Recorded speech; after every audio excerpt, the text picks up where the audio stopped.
That's actually very scary. फिजा बहुत brave है।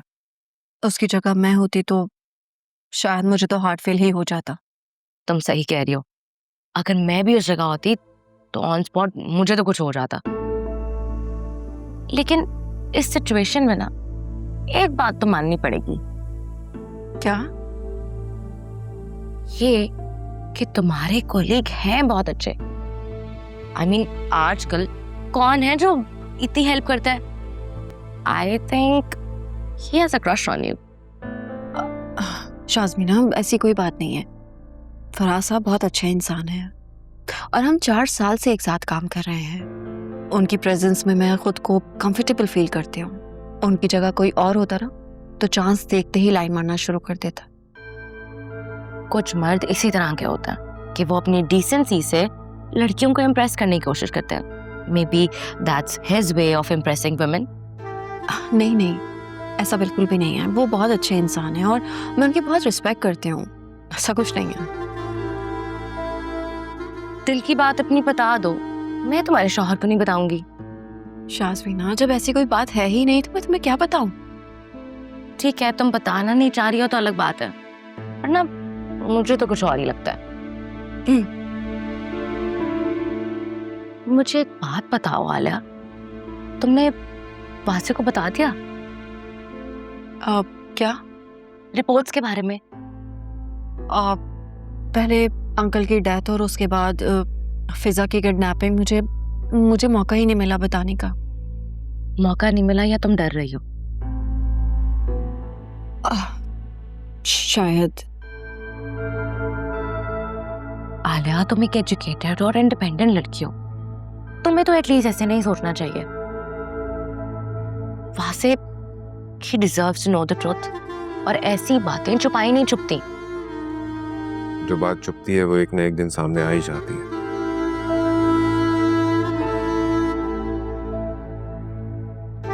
देखो आलिया, मुझे लगता है कि आपको अपने लाइफ पार्टनर से सब कुछ शेयर करना चाहिए। जो होगा देखा जाएगा ना। शाज़मीना, अगर वासे ने मुझे छोड़ दिया तो छोड़ दे। एटलीस्ट तुम्हें पता होगा कि तुमने सच बोला और तुम्हारा ज़मीर मलामत नहीं करेगा।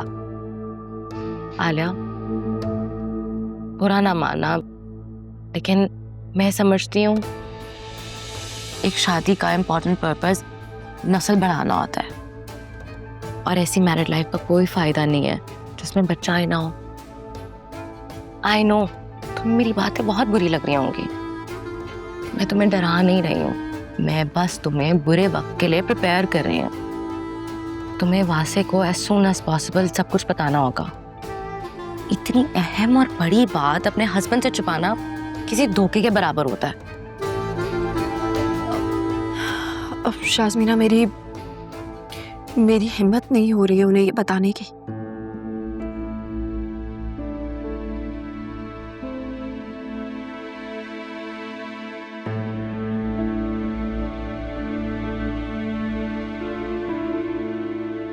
आलिया, तुम्हारे साथ जो ये लड़की बैठी है ना, मुझे लगता है ये हमारी पिक्चर्स क्लिक कर रही है।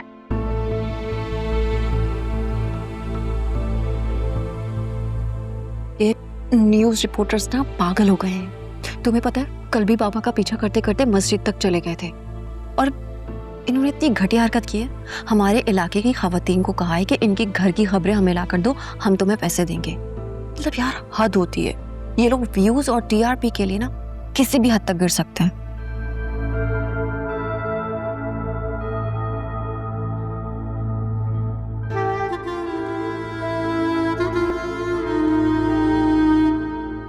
क्या कर रही हो तुम?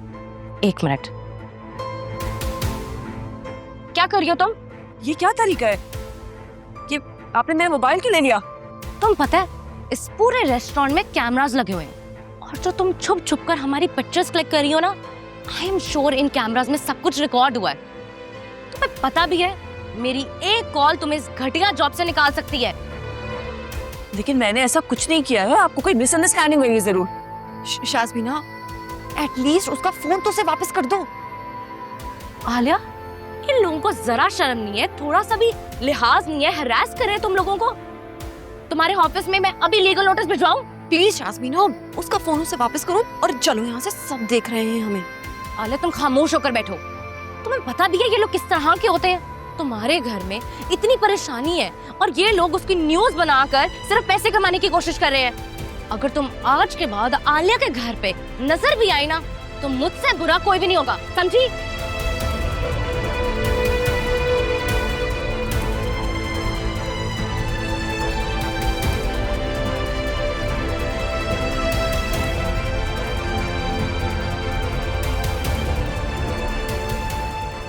शाज़मीना रुको, ये क्या कर रही हो? ये क्या किया आपने?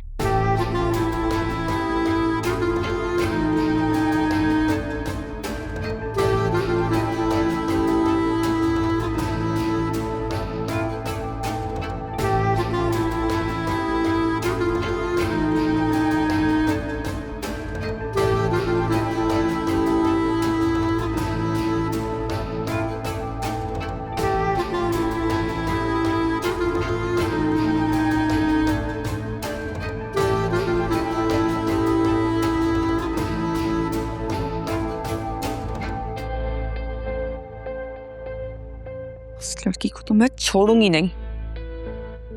तुमने अपने भाई को बताकर ना हमारे निकाला, अच्छा नहीं किया। अगर उसने आंटी को बता दिया तो? अकरम नहीं बताएगा। हाँ, अगर मैं वासे भाई को बता देती तो वो जरूर बताते। मम्मी के चहेते हैं। अपनी मम्मी का चहेता और लाडला तो मैं भी हूँ, लेकिन जब शादी की बात आई ना तो उन्होंने हरी झंडी दिखा दी। बस जल्दी से वीजा लग जाए, फिर मैं यहाँ से चली जाऊंगी। फिर हमें किसी की जरूरत नहीं होगी। इतना प्यार करती हो मुझसे तुम, इसीलिए तो इतना बड़ा कदम उठाया। काश तुम भी करते। तुम्हें ये क्यों लगता है कि मैं तुमसे प्यार नहीं करता? अगर तुम प्यार करते तो मेरे मामा पापा की बात मान लेते। तुम मुझसे मेरी जान मांगो ना, मैं वो भी देने के लिए तैयार हूँ, लेकिन कुछ लोगों पे मेरा इख्तियार नहीं है यार। अगर मम्मी फिजा और अकरम के मामले में इतनी गुस्सा है तो पता नहीं जब उनको ये पता चलेगा तो उनका क्या हाल होगा। कयामत आ जाएगी। डरो मत यार, मैं तुम्हारे साथ हूँ। इसी का तो डर है। तुम मेरे साथ हो, मेरे पास नहीं। तुम कहो तो सब कुछ छोड़ के आ जाता हूँ। नहीं नहीं, तुम वहीं रहो और केस फाइल करो जल्दी से और मुझे यहाँ से लेके जाओ। सुनने में भी कितना अच्छा लग रहा है ना, सिर्फ तुम और मैं। नेक्स्ट मंथ तुम्हारा बर्थडे है, बताओ क्या गिफ्ट भेजूं? मुझे कोई गिफ्ट नहीं चाहिए, बस अपने लॉयर को बोलो ये प्रोसेस जल्दी करे ना। तुम भी ना हर वो काम कहते हो जो मेरे बस में नहीं। मैंने तुम्हें पहले बताया था कि वीजा प्रोसेसिंग का एक स्टैंडर्ड टाइम है, वो तो लगेगा यार। इतना बेबस आदमी मैंने अपनी जिंदगी में पहली दफा देखा।